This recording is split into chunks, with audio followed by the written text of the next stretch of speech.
pumped into you in school is destroyed. Okay? So we want to take this process of spiritual education and extend it another level. Extend it to people who aren't quite beyond their conditioning yet. Okay? Now we have enough people who are beyond their conditioning to take action. And the action that we request you to take is that you become a community coordinator for your area. Your area could be a city, it could be a state, it could be an entire country if we don't have enough people in a country. And basically all it means is you make friends with the people in your country who log on to the site. I mean, it's very simple. And we're going to be promoting this program on YouTube, on the front page of our site. We get thousands of visitors every week. Most of them visit once and go away. Why? Because there's no offer of a personal connection. See, if we make an offer that, hey, sign up here and then you'll be in touch with a friend who can show you around. Because it's very bewildering. When you first come to our site, I get feedback from people, or even if I didn't get feedback, just by looking at our stats, that like 40 or 50% of the people who come to our site visit once or twice and then they go away. Why? They're bewildered. There's too much information and it's too different from the information that they've ever seen before in their life. So we have to structure things in such a way that when you come, you kind of get the offer, at least, of a guided tour. Someone to show you around, introduce you to the teachings, show you how to implement them in your basic life, you know, and make friendship with these people. That's all we're asking you to do, really. I mean, it might involve something more than that later on, hint, hint. But in the beginning, just make friends with people. You watch the map. Like, let's say you're a coordinator for the state of Illinois. So every week you go on the site and you go to the map. We just enabled the map on our Moodle site, our university site. And you see, well, who's logged in from Illinois? And you send them a message. Send them an email. Send them an IM. And say, hey, I'm in Illinois too. Cool. You know, drop me a line. Tell me how you like the esoteric teaching. Simple, right? You just make friends with them. Just write back and forth. Stay in touch with them. If they don't log in for a while, see what the problem is. Why aren't they, did they lose interest? Did they run into something they didn't understand or something they couldn't handle? Or did they have a question that they didn't want to ask but is actually bothering them and needs to be handled? What's the problem? Just write them, say hello, offer your friendship, and gradually, as we get more and more people, because more and more people are going to come, trust me, we get thousands of people who come and then go. So we need a program to attract these people and get them to stay. And the best thing, of course, is social connection. And we want to be proactive about establishing our social network. Not like Facebook and those sites where you have to register and then people write you and say, do you want to be a friend? And what does it mean? Nothing. No, we want it to mean something. We want it to be a real relationship, a real personal relationship like I have with all my students. That's the glue that sticks our community together, that keeps it functional, that keeps it operating. That's what makes it work. The fact that we have nice personal relationships with all our direct students. And that is going to be structured now into several levels. Okay? Like in the beginning, somebody could come to our site, post a question on the forum, and I would respond, usually within a couple of hours.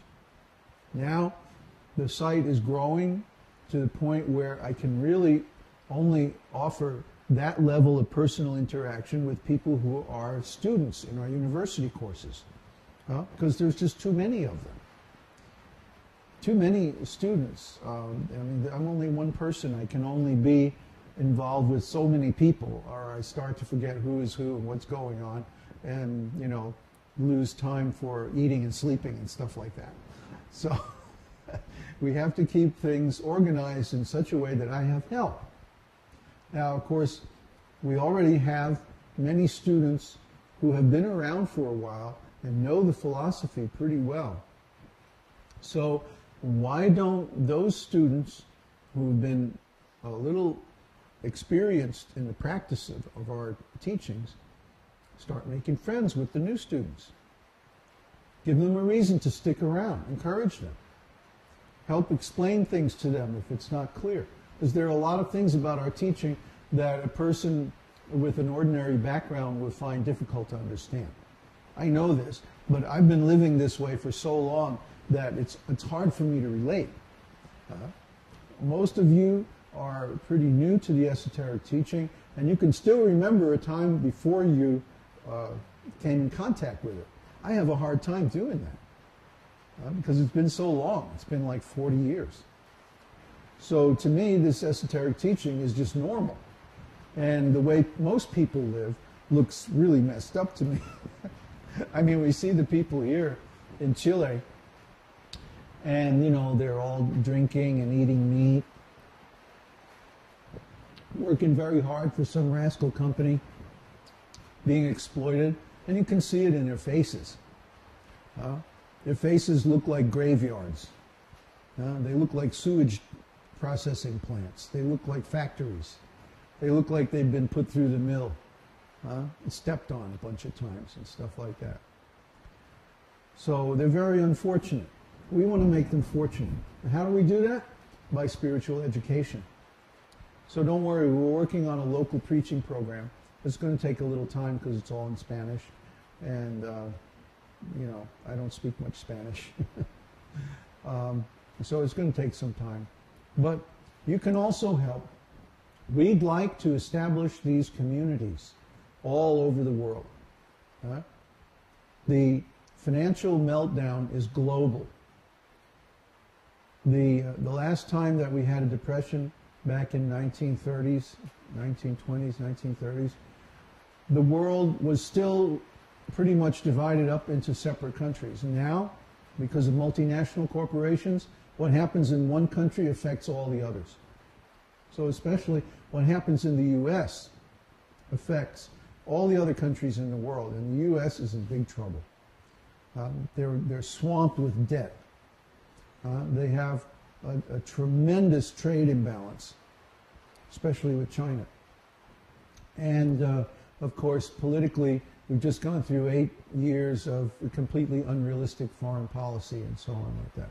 So the U.S. is in big trouble. They're losing millions of jobs.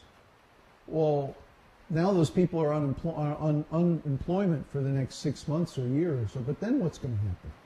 How are they going to cope? How are they going to deal with the situation? We have the answer.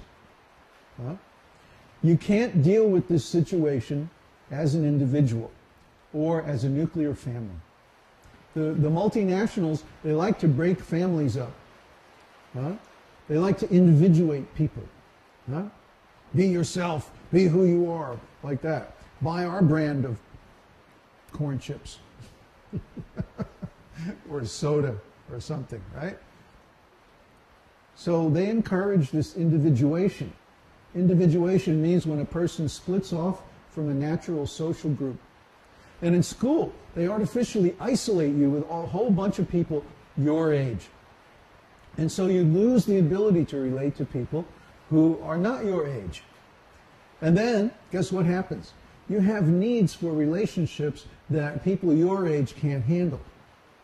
But because you're conditioned to relate to people your age, you start projecting those needs on people who aren't equipped to handle them. And guess what? That makes everybody very unhappy. So here we have a bunch of individuated individuals running around trying to get things from one another that they can't possibly supply. And the whole society becomes miserable, very unhappy. So the cure for that is creating large extended families, large communities, full of all kinds of different people. This is also the cure for the economic problems. Why does everybody have to have their own refrigerator, their own TV, their own computer, their own car, their own this, their own that? Why don't people get together and pool their resources? Then you only need one refrigerator, one vehicle, one house for a large number of people. You see? Why do they want everybody to have their own stuff? So they can sell more of it. It's just a business deal. For the business, the health of the business has been gained at the price of the health of the society. So we want to put the society back in a healthy position. We have to start by getting people together. And there has to be some glue that sticks people